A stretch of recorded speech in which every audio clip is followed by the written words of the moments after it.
Happiest mind technology 2011 में स्थापित next generation IT solution और सर्विस प्रदाता कंपनी है। कंपनी कई क्षेत्रों में आईपी और डोमेन विशेषज्ञता प्रदान करती है, जिसमें डिजिटल परिवर्तन और बिजनेस सॉल्यूशन, उत्पाद इंजीनियरिंग, फोकस क्षेत्र सुरक्षा, M2M और गतिशीलता समाधान शामिल हैं। इसके अतिरिक्त कंपनी वैश्विक के साथ साथ उनकी सेवाओं को तैनात करने और कस्टम समाधान बनाने के लिए एक अधिकृत भागीदार है। अगर इनकी इकाइयों के बारे में बात करें तो यह इकाई मोबाइल, क्लाउड और सामाजिक प्रौद्योगिकी को एकीकृत करने वाले उत्पादों से उत्पाद कंपनियों की सहायता करती है। डिजिटल बिजनेस के क्षेत्र में देखें तो यह डीबीएस इकाई सलाह, डिजाइन और सेवाएं प्रदान करना, आर्किटेक्चर, कस्टमर ऐप विकसित करना, आईटी पहलों के लिए चालू समर्थन सेवाएं देना और इंफ्रास्ट्रक्चर प्रबंधन के क्षेत्र में यह क्लाउड वर्चुअलाइजेशन में विशेषज्ञता के साथ एकीकृत एंड टू एंड इंफ्रास्ट्रक्चर प्रदान करता है। अनेक उद्योग क्षेत्रों और भौगोलिक क्षेत्रों में इसकी गतिशीलता है। अगर हम इसके समाधान के बारे में देखें तो ये apply digital assistant selling platform, data excel, digital content broker solution के क्षेत्र में भी काम करता है। यदि हम औद्योगिक क्षेत्र में देखें तो ये analytics, artificial intelligence, automation, cloud, digital infrastructure management, internet of things, सुरक्षा, सॉफ्टवेयर, उत्पाद इंजीनियरिंग इत्यादि क्षेत्र में भी काम करते हैं।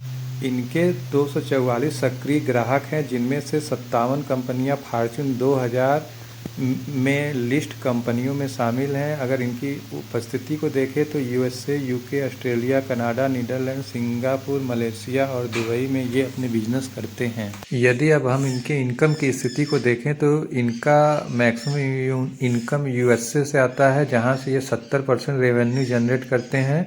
भारत से 15% और अन्य जगहों से ये 15% रेवेन्यू जनरेट करते हैं।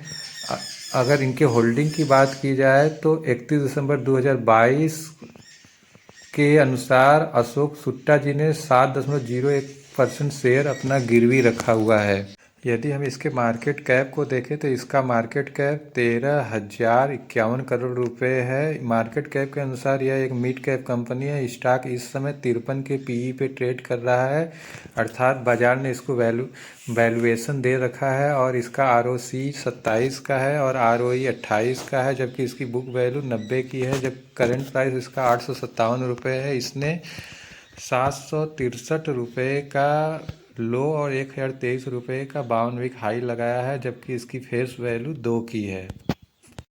यदि इसके चार्ट को देखा जाए तो स्टॉक 200 डीएमए के नीचे ट्रेड कर रहा है। जब भी स्टॉक 200 डीएमए के नीचे ट्रेड करता है, उस दशा में स्टॉक को कंसीडर किया जा सकता है। हम यदि इनके प्रांश को देखें तो स्टॉक 73% का प्रॉफिट ग्रोथ दिखाया है पिछले 5 सालों में, और इसका 3 सालों का आरओई 32.4 का है, जो कि काफ़ी गुड है। कंपनी डिविडेंड 30.2% का देती है।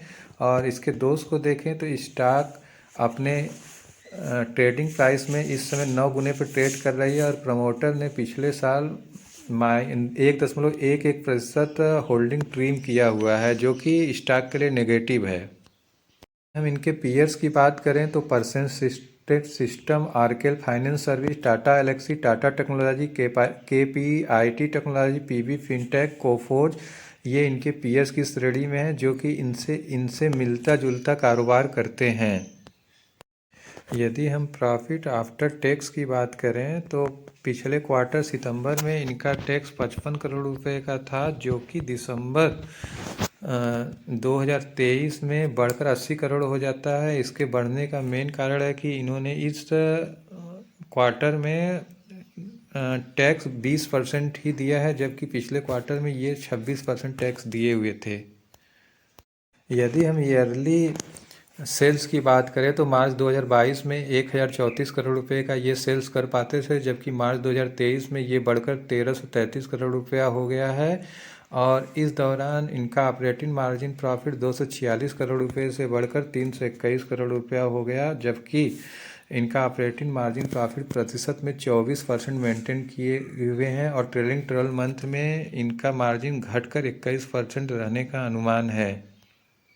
और ईयरली देखा जाए तो इनका जो नेट प्रॉफिट है सितंबर 2023 में 216 करोड़ रुपए का था, जो कि दिसंबर 2023 में बढ़कर 243 करोड़ का हो जाता है। इस दौरान इनका EPS 14.73 से बढ़कर 16.22% हो जाता है, जो कि अच्छा कंसीडर किया जाएगा।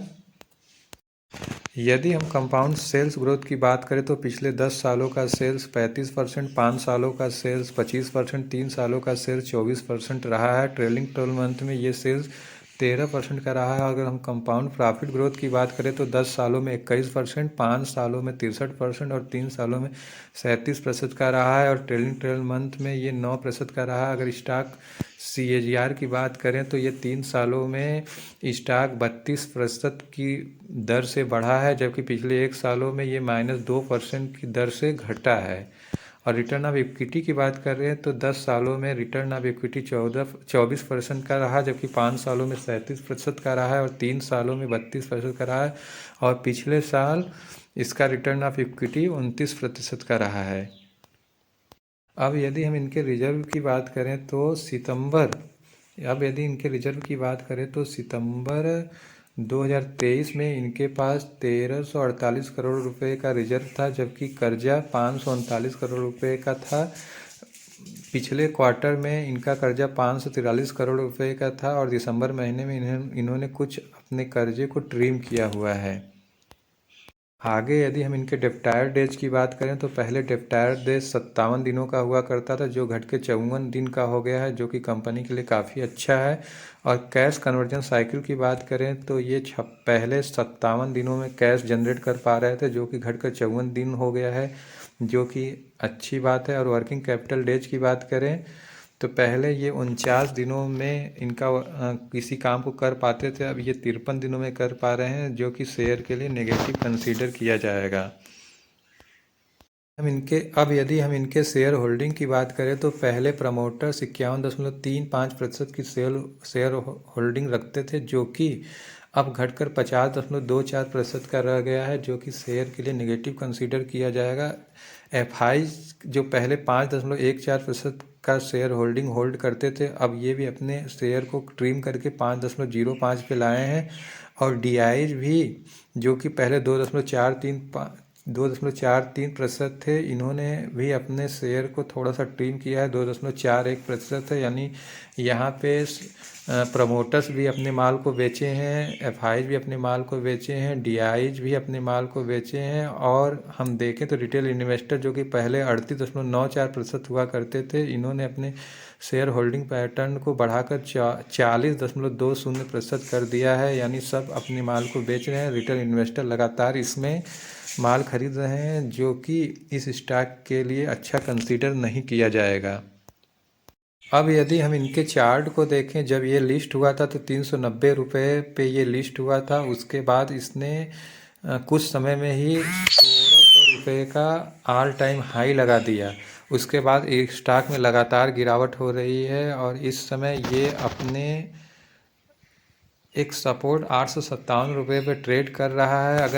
अगर हमें इस स्टॉक में एंट्री बनानी है तो हमें पहले सपोर्ट 728 पे कुछ शेयर खरीद के चलना होगा, और अगर 728 का लेवल टूटता है तो ज़्यादा अमाउंट में, अगर ये सपोर्ट 630 पे मिलता है तो हम लोग ज़्यादा अमाउंट में शेयर खरीद के लॉन्ग टर्म के लिए बने रह सकते हैं। अगर देखा जाए तो ये कंपनी फंडामेंटली काफ़ी अच्छी है, लेकिन चूँकि इनका ज़्यादातर बिजनेस USA के साथ होता है तो रिसेशन की वजह से इस समय कंपनी का मार्जिन थोड़ा घटा हुआ है। और चूँकि प्रमोटर्स ने भी अपनी शेयर को गिरवी रखा हुआ है, यदि प्रमोटर्स अपने शेयर को अनप्लेज करते हैं तो इसमें तेज़ वृद्धि दर्ज होने की बहुत ज़्यादा संभावना है। अगर हम लोग इसे गिरे हुए प्राइस में आज कंसीडर कर लेते हैं तो लॉन्ग टर्म में ये शेयर हमको अच्छा वेल्थ बनाकर दे सकता है।